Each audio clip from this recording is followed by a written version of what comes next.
And as I back up just a little bit more, I feel a bump. And I'm like, oh, you know that feeling. As soon as you hit something, you know you've hit something.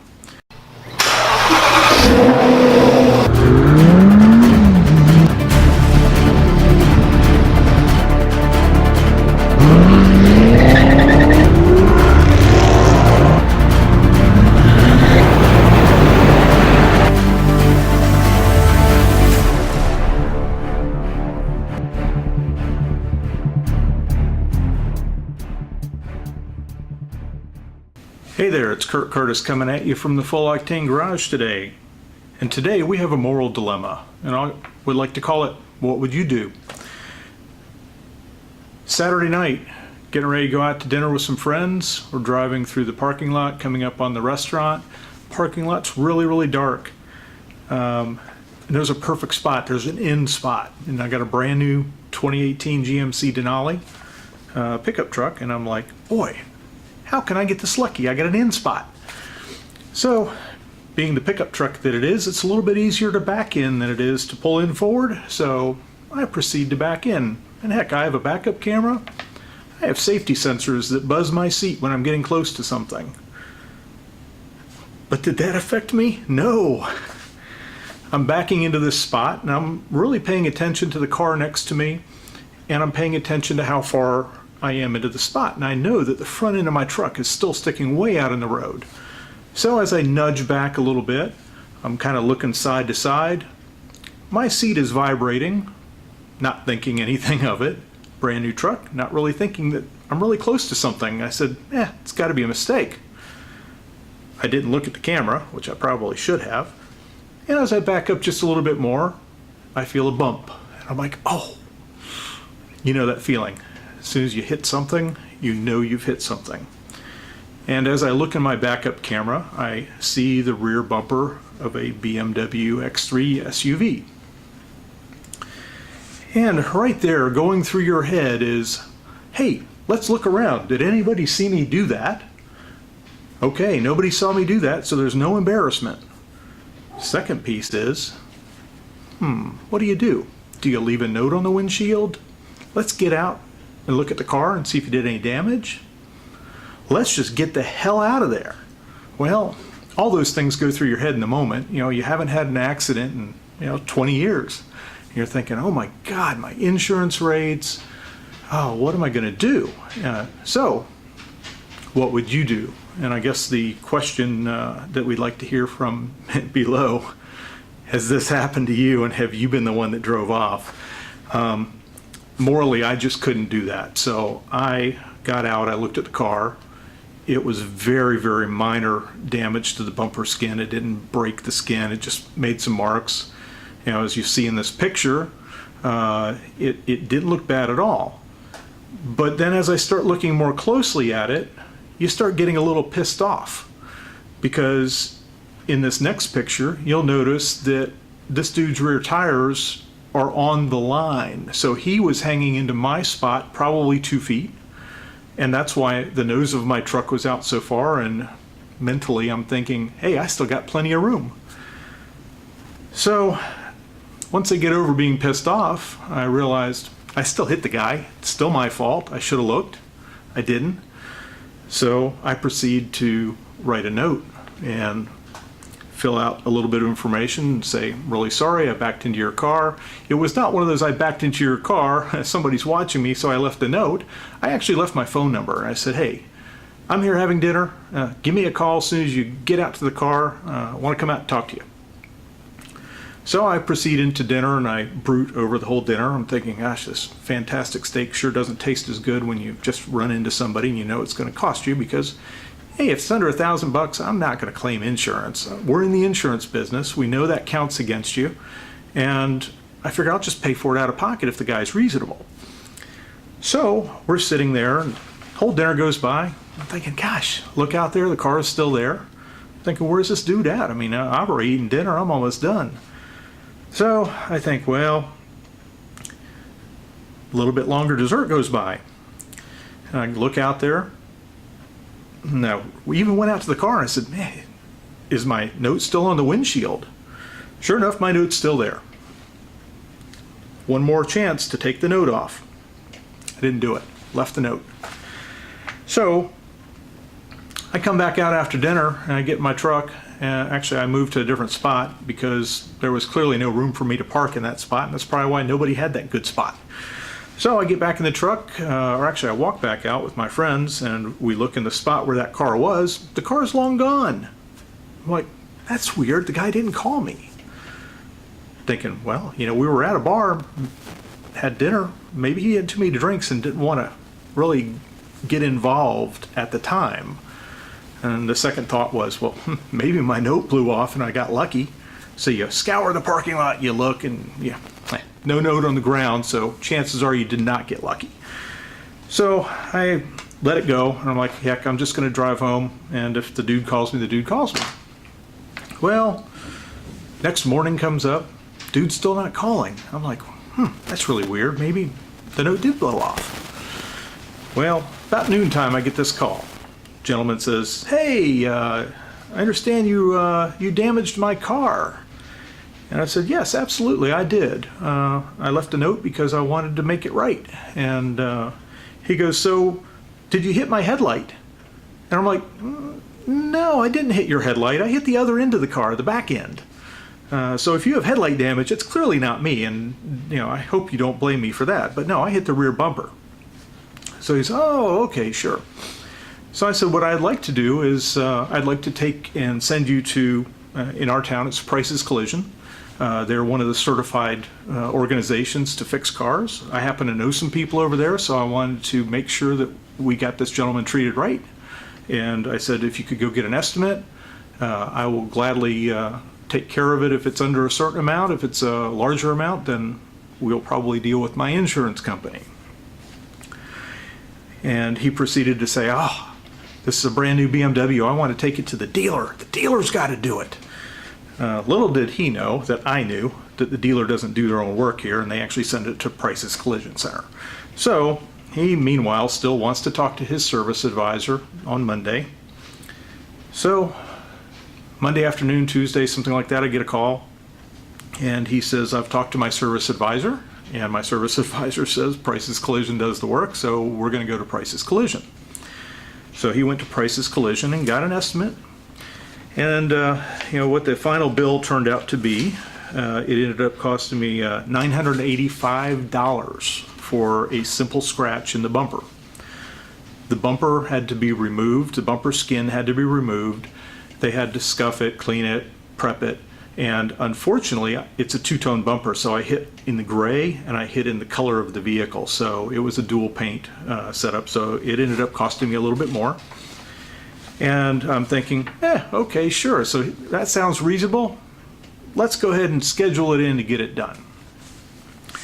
I said, one little thing that I'm going to ask is, I'm a member of Legal Shield, and Legal Shield, I called my lawyer and I said, get some use out of my $24 a month. Talked to my lawyer, called him up. Within about 3 to 5 minutes, I had a lawyer on the phone. And I said, hey, this is what I did. I want to pay for this guy's damage, and I want to make sure that I'm protected. What can I do? He says, no problem. We have a form for that. It's called a release of all claims form. Release of all claims form basically comes up and says, hey, I am so-and-so, the other dude is so-and-so, and here's where the event happened. And once you sign this, you have released me from any future obligations. I have satisfied everything on this deal. So I was taking him to Price's Collision Center. We're going to get him a lifetime warranty on his damage because that's what Price's does. And my expectation is that he's going to sign this form. Well, he says, okay, fine, we're going to take the car over there. And I want you to pay for it up front. I'm like, okay, not a problem. Well, first his insurance company wants my insurance company's info. And I said, well, that's kind of pointless because I'm going to pay for this out of pocket. But if you would like my insurance information, I'm happy to provide it. I'm in the business, so I'll share that. But please don't report it because I'm going to pay for this out of my pocket. So he proceeds to schedule the car in. The car goes in. And when we get there, I'm fully intending on paying for this up front, paying for the damage, And he goes, but I said, first, I'm going to need this agreement signed. And he looked at the agreement. And he says, oh, hold on a second. I talked to my lawyer. And my lawyer now says that I need to get the work done and be satisfied with the work before you actually sign this document. So I said, okay, fine. I'm not going to pay for anything until the work is done. So if you want to put your car in without knowing that I'm not giving you money until you sign this document. I'm not giving Prices money until you sign this document. So I am released of any future claims. And that's very important that all of you need to be aware of. So he seemed like a reasonable gentleman. He says, sure, let's go ahead and do that. And then he goes, I'm also going to need money for a rental car. And I'm like, oh, wait a minute. You just dropped that on me before. You told me it was right at $1,000. Now it's another 3 days, 4 days of rental car. So I talked to Prices, and they were kind enough to give me their Prices special. So we went through and got him a rental car. 3 days goes by. We go back to Prices. And the good news is, I mean, the gentleman was very reasonable. He could have been difficult. He could have said, no, I don't want to deal with you. I want to deal with your insurance company. I want it to go to my place of repair. So he was at the end very reasonable, but at the end of the day, I had to protect myself also. So we go back in, we go pick the car up, and he looks at the car. It looked fantastic. The workmanship was phenomenal. He turned his rental car in. I paid for that. Then he proceeded to look at my document, and he agreed to sign my document, and I paid Prices Collision Center for that damage. Now at this point, everybody's happy, except for me, obviously, because I had to pay about $1,200 for the damage. At the end of the day, I think it's probably going to be cheaper for me to pay $1,200 than to have a mark on my insurance and have to deal with raised rates and basically a black mark on my scores, because I really haven't had any damage. So the moral of the story is, if you do hit somebody, just hope that they're reasonable, like this gentleman was, and I'm very thankful for that. Don't get me wrong. That and I told him the whole time. I said, he was a little apprehensive. He's like, well, I don't know, you from Adam, I don't know if you are ever going to pay for my damage. So that's why I wanted your insurance and all that. I said, I would never have left my phone number on your windshield had I not wanted to make this right. So at the end of the day, we actually became, reasonable friends out of this whole deal. He was very appreciative that I left a note. He says, yeah, you're right. You could have just gotten in your truck and driven off, and I would have had a $1,000 scratch on my bumper on my brand new BMW. So at the end of the day, I did the right thing. I know I did the right thing. I feel really good about doing the right thing, even though it cost me some money. And I kind of wanted to put this out there because I think there's a lot of you out there that would probably give a second thought to this. And you might say, well, it's dark out, nobody's watching.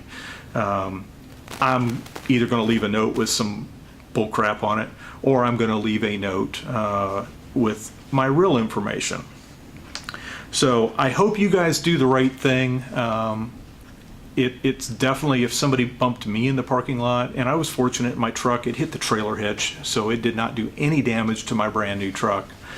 So that's the other beauty of the thing. It could have been much worse. I could have been in one of my Corvettes or something like that and have actually done damage to my car. So again, moral dilemma. Everybody goes through it once or twice in life, I'm sure. I hope this sets an example for you in the future and what you should do and what the right thing to do is. And I'd love to see your comments on how you might have handled the situation. But again, the one thing I really want you to leave out of this more than anything is, two things. One, do the right thing, leave a note. Number two, make sure you get a legal document that's going to clear you of all future claims. And you can do that through a Legal Shield membership. I have we actually do sell Legal Shield. This is not an advertisement, but I do use the service. I do feel it's good to let people know. So if you go to fulloctanelegal.com, that's where you can find out information. You can subscribe, and it gives you a will a year for free. It gives you unlimited things like this that are going to come up in your life.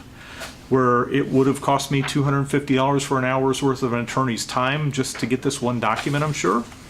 And the other thing is I have an app on my phone, so in the event that I get a traffic ticket, I can actually take a picture of that ticket. It gets sent to my law firm, and my law firm goes and tries to do whatever they can to get me out of at least points and hopefully some fees. But at the end of the day, as long as I don't have points on my record, that's all I really care about. I've been fortunate that I haven't had to use that app. But if you're interested in that app, I can definitely send you that app. Message me, and we're happy to send you that app. That app is free until you actually need to use it, and then you sign up for the service and you can actually work on getting out of that ticket. I know a lot of folks out there who will just take a ticket and think that there's nothing else they can do, and this works in all 50 states and 4 provinces in Canada, so don't get caught getting a ticket without the app. Again, Kurt Curtis, Full Octane Garage, also sponsored by Full Octane Insurance. If you have a collector car that you need insured or an exotic car that you need insured, definitely look us up, fulloctaneinsurance.com, 615-669-4438. You guys have a great day, and thanks for listening to my Moral Dilemma.